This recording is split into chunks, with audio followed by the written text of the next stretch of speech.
A very good morning, students. We are in our regular class lecture, and the subject is wood dressing. And the topic which I will try to cover in this lecture is the Huntington Mill, the choice of method for grinding, the Burr Mill, and the size by screening. And the book which I referred for this topic is the Course in Mining Geology by Arogyaswamy. So let us get into the heading. The very first one is the Huntington Mill, and the left side sketch shows the generalized outline of the Huntington Mill, in which actually there are four rollers. This one, two, and three, four, and these four rollers are freely suspended from the cross arm.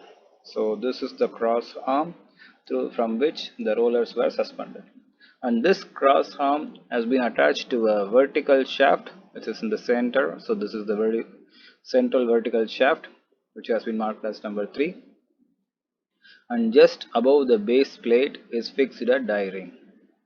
So this is the die ring which is fixed here, and this die ring is made up of hard manganese steel, and above this die ring there is a circular screen. So this one, that is number 8, is the circular screen which is just attached above the die ring. And when the shaft 3, so this is the shaft 3 which is rotated by the gear number 7 which is here, the suspended rollers fly apart. So due to the rotational motion, these rollers will fly apart due to the centrifugal force, and this will run against the die ring. So this will be dashing over the die ring. So the material which is fed through the hooper, so this is the hooper through which material will be fed through.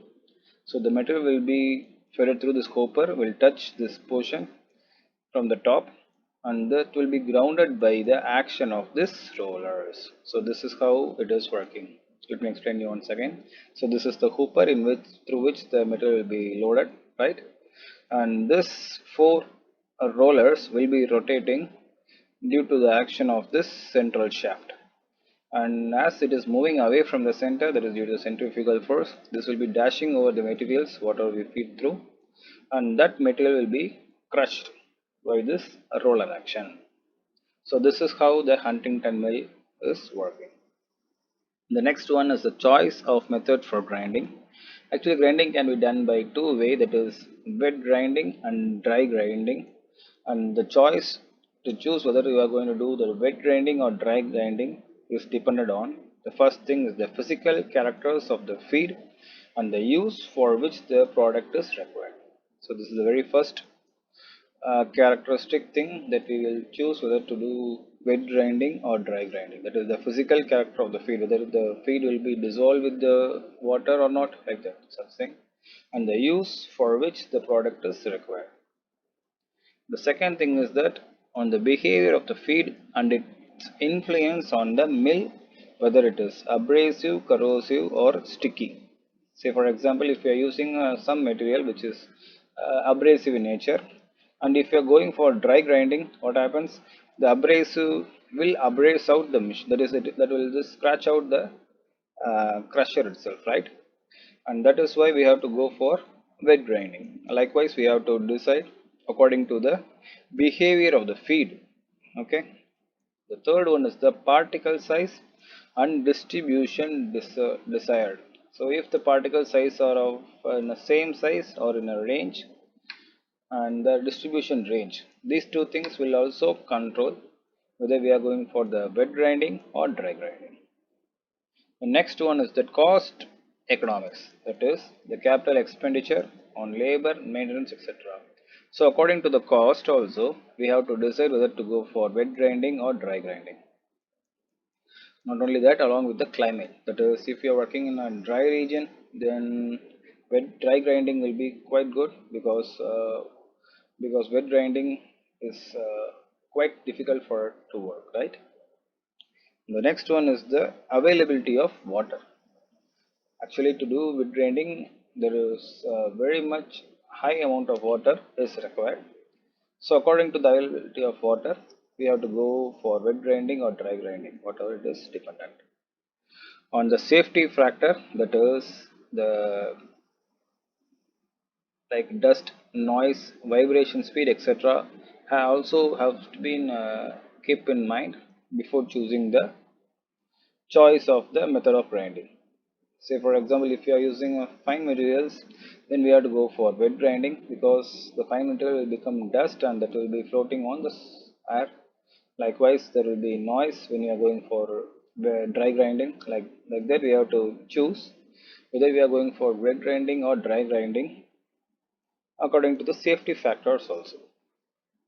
But remember, the efficiency of dry grinding is more or less on par with the wet grinding. That is, almost both are somewhat equal.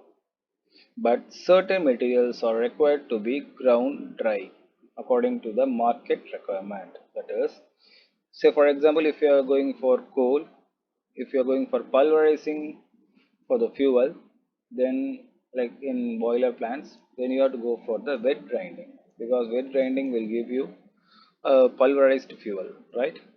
And in terms of cement mixture, you may have to go for dry grinding because cement, well mixed with water, will be giving some other reaction and will get harder, right? So according to the material that is ground by dry according to the market requirement, right? So these are the market requirements. So this thing also will control the choice of the method of grinding. Is that clear? The next one is the Burr Mill. Actually, the principle of grinding may be either three types, that is the attrition, then impact, then jetting or ejection. And the Burr Mill will comes under the first heading, that is by attrition. Actually, the Burr Mill is similar to the ordinary chucky that is used for grinding wheat in the villages, right? The only difference is that this machine is actuated by the motor. The two abrasive wheels, so this is number 7, this is number 8, these two are the abrasive wheels which by attrition action will break down the material, which is made up of French burr, emery or pebble grit, whatever the material that is used to make. That these are three things, whether you can use French burr, emery or pebble grit, and or enclosed in the housing. So this is the housing which encloses the burr mill. The upper wheel, that is number 7, is rotated by the pulley. So there will be a pulley which is attached here. So this upper wheel will be rotated by the pulley that is attached here. It is mentioned as number 6. You can see here, right? And the lower wheel, that is number 8, is a fixed wheel. The feed is dropped through the hooper. So this is number 1, which is the hooper through which the feed is dropped. And the entire central hole and the upper wheel, as the wheel rotates, the material enters between the wheel, is crushed and discharged all around the wheel, where it is drawn out of opening at the end. That is the 4 here. That is the opening.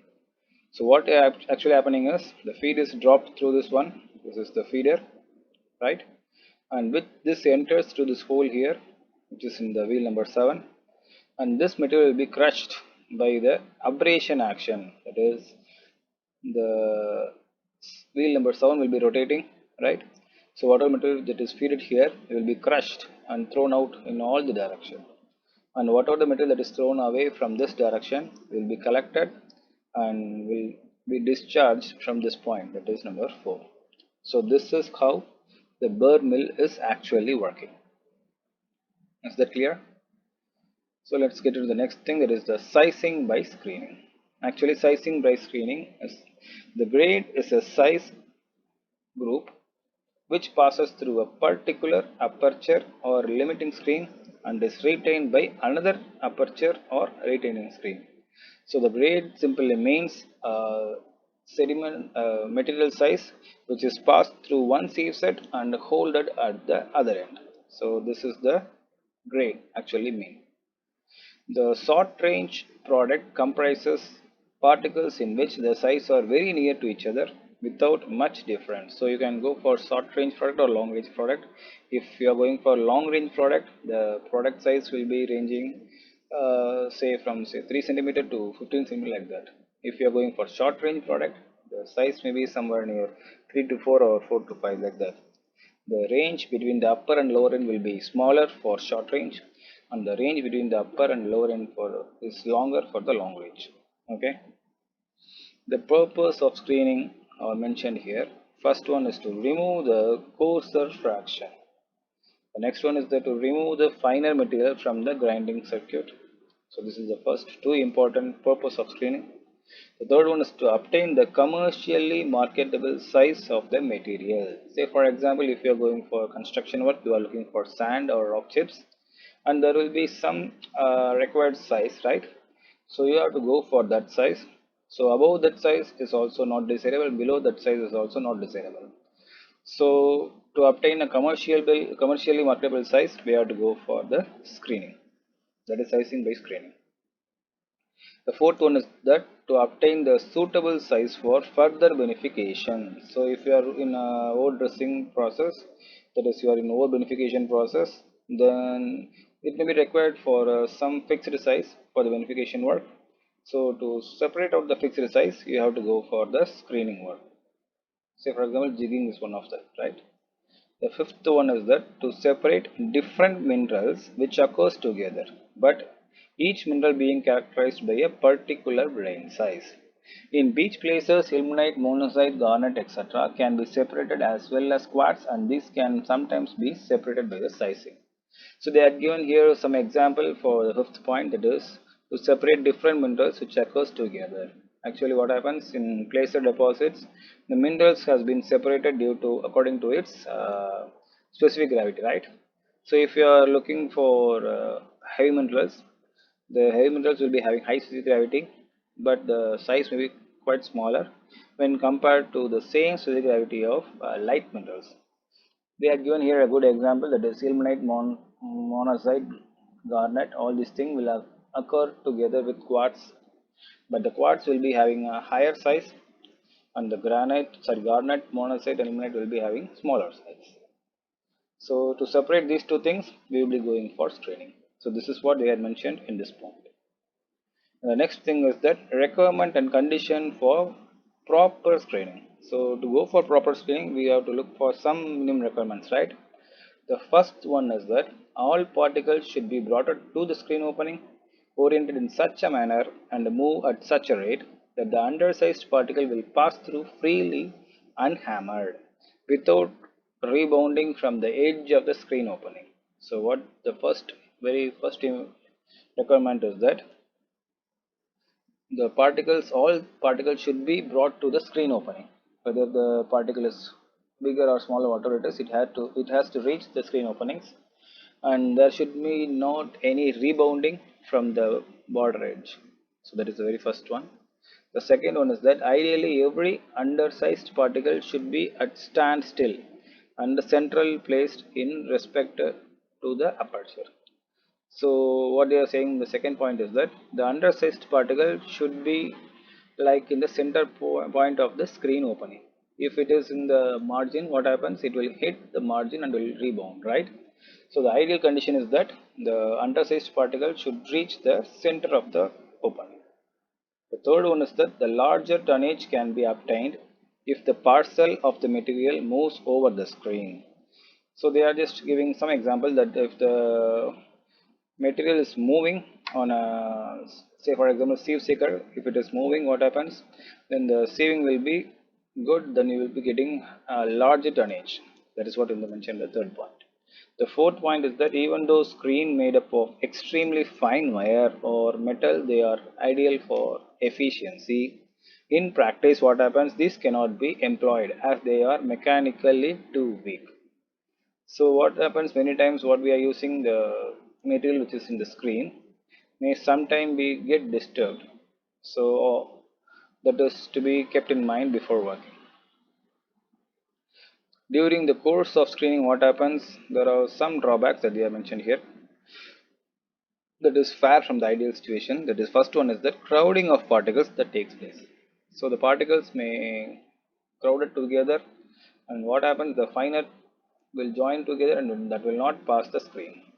The second one is that parcel may lie flat or present the surface of maximum area when placed on the screen. Thus may underlied particles are prevented from the passing through the screen for a certain period. So these are the two main drawbacks. That is the thing that should be kept in mind before going for screening. Okay. So if you have still any doubt, you can clarify it with me in the class. Thank you.